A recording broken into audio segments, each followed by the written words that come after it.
வணக்கம் நண்பர்களே, welcome to movie critic channel. இன்னைக்கு நம்ம பார்க்க போற திரைப்படம் மிகுந்த எதிர்பார்ப்போட வெளிவந்திருக்கிற சிவகார்த்திகேயன் அவர்களோட நடிப்புல சுதா அவர்களோட இயக்கத்துல வெளிவந்திருக்கிற பராசக்தி படத்தோட ரிவ்யூ பத்தி தான் தெரிஞ்சுக்க போறோம்.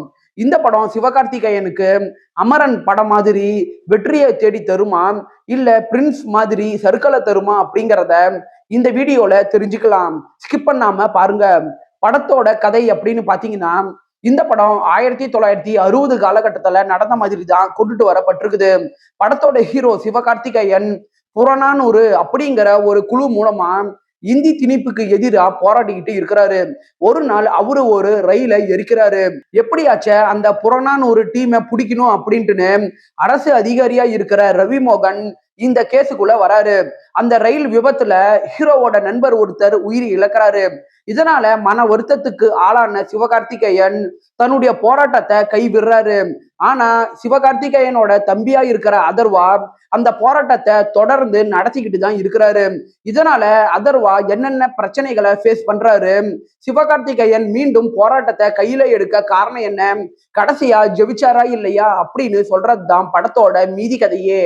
படத்தோட பாசிட்டிவ் அப்படின்னு பாத்தீங்கன்னா, இந்த படத்துல சிவகார்த்திகேயன் செலியன் அப்படிங்கிற ஒரு கதாபாத்திரத்துல நடிச்சாரு அப்படிங்கிறத விட வாழ்ந்தாரு அப்படின்னு தான் சொல்லியிருக்கணும். அந்த கதாபாத்திரத்துக்கான நடை, உடை, பாவனை, வசன உச்சரிப்பு, ரத்தம் சிந்தி போராடுறது அப்படின்னு அந்த கதாபாத்திரத்தை நல்லாவே உயிர் கொடுக்க வச்சிருக்கிறாரு. இன்னொன்னு, படத்தோட வில்லன் ரவி மோகன் இந்த படத்துல அவரு அரசுக்கு சாதகமா இருக்கிற ஒரு அரசு அதிகாரியா வராரு.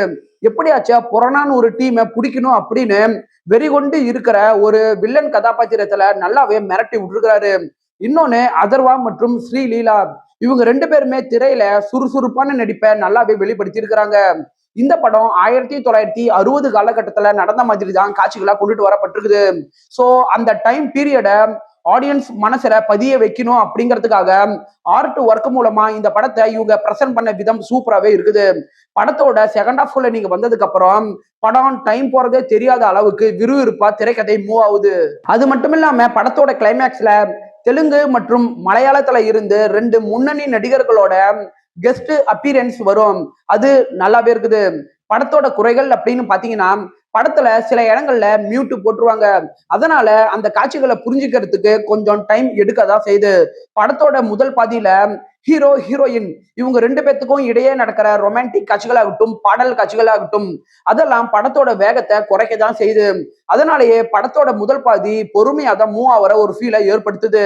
ஓவராலா இந்த படம் உங்க டைமுக்கு ஒர்த்தான ஒரு சூப்பரான படம் தான் இந்த படம். 10க்கு 6.9 ரேட்டிங் கொடுக்கலாம். இந்த படம் ஃபேமிலி வாட்சபிள். விருப்பப்படுறவங்க பாருங்க. என்னுடைய ரிவ்யூ உங்களுக்கு பிடிச்சிருந்துச்சுன்னா மறக்காம லைக் பண்ணி சப்ஸ்கிரைப் பண்ணுங்க.